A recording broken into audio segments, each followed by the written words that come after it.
'ప్రతి చెయ్యి' అనే మలయాళం సినిమా జియో హాట్‌స్టార్‌లో తెలుగులో స్ట్రీమ్ అవుతుంది. ఈ సినిమా ఎలా ఉందో ఈ వీడియోలో తెలుసుకుందాం. ఈ లోపల వీడియోనైతే లైక్ చేసి, ఈ ఛానెల్‌ని సబ్స్క్రైబ్ చేసుకోకుండా చూస్తున్నట్టయితే సబ్స్క్రైబ్ కూడా చేసుకోండి. ఈ సినిమా అంతా చూసాక నాకైతే అంత బాగా ఏమి అనిపించలేదు. ఈ సినిమా స్క్రీన్ ప్లే అయితే చాలా స్లోగా ఉంది. సినిమా స్టార్ట్ అయిన దగ్గర నుంచి ఓ సీన్ తర్వాత ఓ సీన్ వస్తుంది గానీ, ఒక్క సీన్ కూడా ఇంట్రెస్టింగ్‌గా అనిపించలేదు. అలా సినిమా 40, 45 నిమిషాలు అయిపోయిన తర్వాత కొంచెం ఇంట్రెస్టింగ్‌గా అనిపించింది. ఆ పాయింట్ ఏంటంటే, ఈ సినిమాలో హీరో వాళ్ళ నాన్న సీఎంగా ఉంటాడు. అతను ఒక అమ్మాయితో తప్పుగా బిహేవ్ చేశాడని చెప్పి మీడియా ముందు చెప్పుద్ది. ఇంకది తట్టుకోలేక ఆయన చనిపోతాడు. అప్పుడు హీరో ఏం చేశాడనేది సినిమా.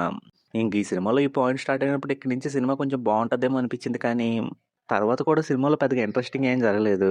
సినిమా అంతా కూడా అలా సీన్ టు సీన్ ముందుకెళ్తున్నట్టుగానే ఉంది. ఇంక సినిమాలో ప్రతి సీన్ కూడా ఏదో ఒక డిస్కషన్ లాగా ఉంది. ఇంక అలా అవన్నీ చూడడం నాకైతే నచ్చలేదు. ఇంక సినిమా క్లైమాక్స్ మాత్రం చూడడానికి కొంచెం బెటర్‌గా అనిపించింది. ఇంక సినిమాలో మెయిన్ లీడ్‌గా చేసిన యాక్టర్స్ అందరూ కూడా వాళ్ళ క్యారెక్టర్‌లకు తగ్గట్టుగా బానే చేశారు. ఇంక సినిమాలో బ్యాక్‌గ్రౌండ్ స్కోర్ అయితే పర్వాలేదనిపించింది. ఫైనల్‌గా పొలిటికల్ బ్యాక్‌డ్రాప్‌లో ఉన్న ఈ సినిమా ఎక్కడ కూడా నాకు ఇంట్రెస్టింగ్‌గా అనిపించలేదు. అందుకే ఈ సినిమా అయితే నాకు నచ్చలేదు. ఇంక ఈ సినిమాకి నేనిస్తున్న రేటింగ్ అయితే 2/5. ఇంకా వీడియోని క్లోజ్ చేసే ముందు వీడియోని లైక్ చేసి, ఛానెల్‌ని సబ్స్క్రైబ్ చేసుకోకుండా చూస్తున్నట్టయితే సబ్స్క్రైబ్ కూడా చేసుకోండి.